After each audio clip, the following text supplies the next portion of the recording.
లక్ష్మీ సన్నుతులు గొనుమా జగతి జీవులకెల్ల జనని నీవమ్మా.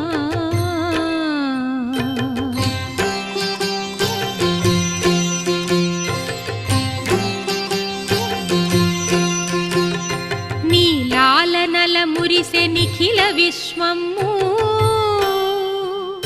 నీ పాలనా పటిమ నిత్య పోషకము.